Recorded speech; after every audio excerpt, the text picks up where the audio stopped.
العلي العظيم وصدق رسوله النبي الأمين ونحن على ذلك لمن الشاهدين والشاكرين والحمد لله رب العالمين.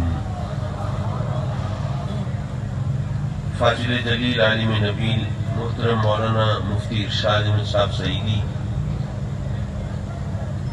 حضرت مخدوم سیدین حیدر صاحب بخاری اور عزیز محترم راشد شبیر صاحب بخاری، حضرت علامہ مولانا سراج احمد صاحب سعیدی، مولانا ابو الوقاص عبدالستار صاحب سعیدی، جماعت اہل سنت پاکستان کے رہنما محترم حاجی غلام یاسین صاحب سومرو اور مہمانان گرامی، علماء اہل سنت، مکرم و معزز حاضرین محفل، الحمدللہ بڑا روح پرور منظر ہے شب میلاد کی مناسبت سے یہ جو محفل سجی ہے، اس میں جس طرح آپ نے اس کی رونق بڑھائی ہے اور ذوق در ذوق شرکت فرمائی ہے، اس سے دل بھی باغ باغ ہوا ہے، امید کی کرنیں بھی روشن ہوئی ہیں کہ لوگ سازشوں کے جال بنتے رہیں، مذہب سے دور لے جانے کی کوشش کرتے رہیں، لوگ اس طرح شکوک و شبہات کے حوالے سے لوگوں کو ورغلاتے رہیں، بہکاتے رہیں، لیکن الحمدللہ یہ آقا کریم حضور علیہ السلام کے دیوانے یہ محفلیں سجاتے رہیں گے، میلاد مناتے رہیں گے، درود و سلام کے زمزمے بہاتے رہیں گے اور یا رسول اللہ کی گونج مچاتے رہیں گے۔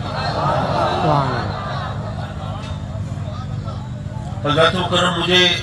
کوئی لمبی چوڑی تقریر نہیں کرنی، اور پھر ویسے بھی ماشاءاللہ ہمارے سومرو صاحب بہت بات کے پکے ہیں، انہوں نے کہا تھا 11 بجے خطاب ہوگا آپ کا، تو آپ نے 11 بجا ہی دیے۔ بہرحال ابھی آپ جانتے ہیں کہ مفتی ارشاد صاحب نے آپ کے ذوق کے مطابق آپ کی زبان میں آپ سے ہم کلام ہونا ہے، اور میں ابھی وعدوں کی ڈور میں بندھا ہوں، ابھی رسول پور میں بھی پہنچنا ہے، سلطان پور میں بھی پہنچنا ہے، اور بہرحال رب کائنات نے ہمیں توفیق بخشی کہ ہم نے آقا کریم صلی اللہ علیہ وسلم سے اپنی غلامی کے اقرار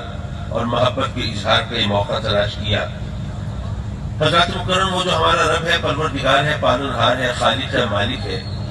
اس نے اپنے بندوں کی ہدایت کے لیے، رہبری کے لیے، رہنمائی کے لیے سلسلہ نبوت و رسالت جاری فرمائے۔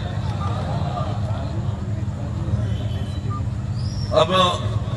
وہ چاہتا تو ہے کو ڈائریکٹ ہدایت بھی دے سکتا تھا، اس کے لیے کوئی مشکل نہیں تھی، کن فیکون، نہ کوئی فنڈز کا پرابلم تھا، نہ کوئی مین پاور کا کوئی مسئلہ تھا، نہ کوئی اور دقت دامنگیر تھی، وہ جو چاہے سو کرے، لیکن اس نے ہماری ہدایت کے لیے انبیاء کو بھیجا، ہم سب کو ڈائریکٹ ہدایت نہیں دی، اور اس میں اس کی حکمت تھی۔ آپ سوچئے کہ ابھی تو ہمیں ہدایت ملتی ہے انبیاء کے ذریعے، ہم سے کبھی خطا بھی ہو جاتی ہے، غلطی ہو جاتی ہے، نافرمانی ہو جاتی ہے، حکم دوری ہو جاتی ہے، پھر رب کائنات ہمیں توفیق دیتا ہے، ہم آنسو بہاتے ہیں، فریاد کرتے ہیں، رب کی بارگاہ میں گر گراتے ہیں اور معافی مانگتے ہیں۔ وہ رحمان ہے، وہ رحیم ہے، تواب ہے، ستار ہے، غفار ہے، کرم فرماتا ہے، معاف فرما دیتا ہے۔ لیکن اگر ہم سب کو براہ راست ہدایت مل رہی ہوتی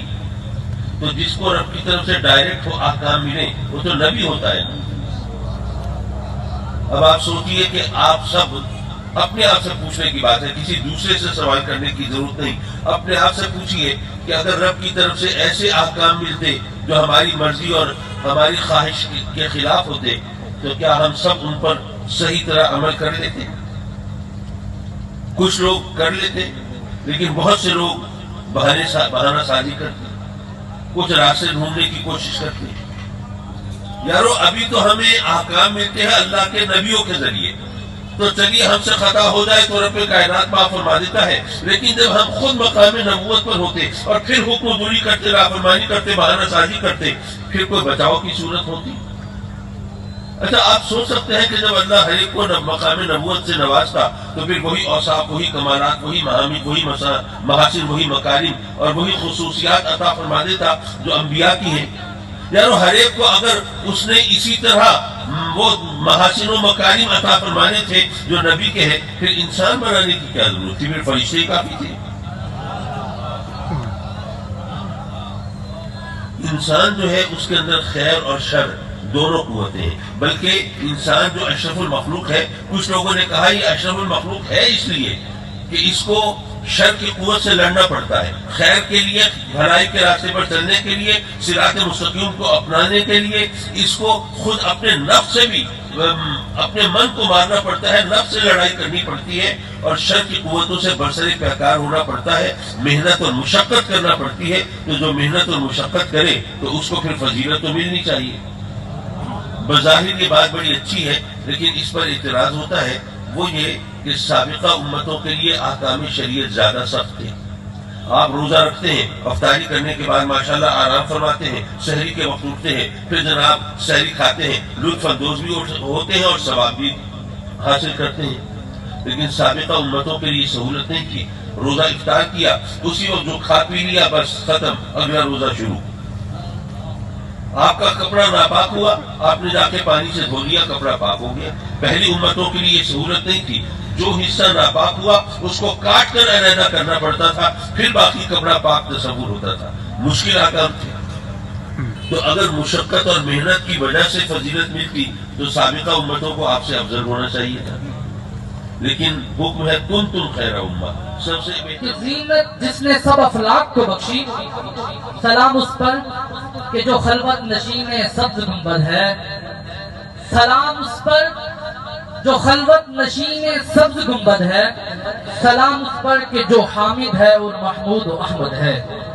سلام اس پر کہ جو حامد ہے محمود و احمد ہے۔ حضرات گرامی قدر، اللہ پاک نے تاجدار کائنات آقا علیہ السلام کو محمد بنا کر بھیجا، اور محمد وہ ہوتا ہے الذی یحمد حمدا بعد حمدی، یعنی جس کی بار بار تعریف کی جائے، اور یہ بھی حقیقت ہے جو محمد کا حامد ہو جائے خدا اسے سعید بنا دیتا ہے، جو محمد کا حامد ہو جائے خدا اسے سعید بنا دیتا ہے۔ اور الحمدللہ ہماری خوش قسمتی کہ ہمارے درمیان اس خانوادے کے عظیم در ثمین کہ جس نے ساری زندگی قال قال رسول اللہ صلی اللہ علیہ وآلہ وسلم کی صدائیں بلند کی، اور صرف نعروں کی حد تک نہیں بلکہ محبت رسول صلی اللہ علیہ وآلہ وسلم کے تقاضے پورے کرتے ہوئے محب رسول اور عاشق رسول بننا سکھایا۔ میری مراد جگر گوشہ حضور غزالی زمان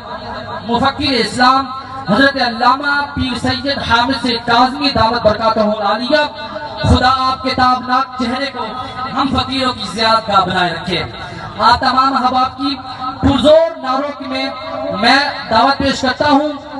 آپ کی بارگاہ میں ملتمس ہوں کہ اپنے ملفوظات عالیہ سے ہمارے دلوں میں عشق رسول صلی اللہ علیہ وآلہ وسلم کے چراغ روشن کریں۔ نعروں کی گونج میں استقبال کیجئے نعرہ تکبیر، نعرہ رسالت، نعرہ خلافت، نعرہ حیدری، سرکار کی آمد، سرکار کی آمد۔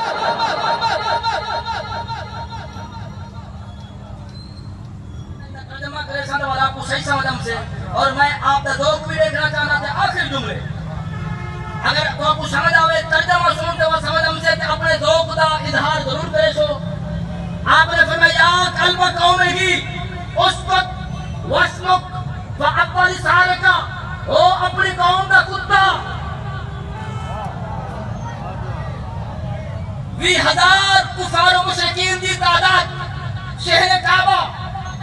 آپ نے فرمایا قلب قوم ہی او اپنی قوم کا کتا اس وقت وسمک فاقبل سارکا، اپنی زبان کو لگام لے، اگر ہون تو ایک جملہ اگر میرے محبوب کی شان کے اندر بے ادبی دا کٹیو نا تو میں تیری زبان خود کی وچوں کر گنساں۔ حضور ناموس رسالت تے پہلا دے والے ہر دور چین امسن آمدے رہے سن، روز قیامت تک ناموس رسالت تاجدار ختم نبوت تے پہلا دے والے ہر دور چین سب کلو پہلے جے شخصی تک لے ناموس رسالت تے پہلا داری کیتی ہے، اس شخصی تک نا جناب ابو طالب ہے۔ الرجيم بسم الله الرحمن الرحيم وما أرسلناك إلا رحمة للعالمين صدق الله العظيم وصدق رسوله النبي الكريم الأمين قال الله تبارك وتعالى في شان حبيبه مخبرا وآمرا إن الله وملائكته يصلون على النبي يا أيها الذين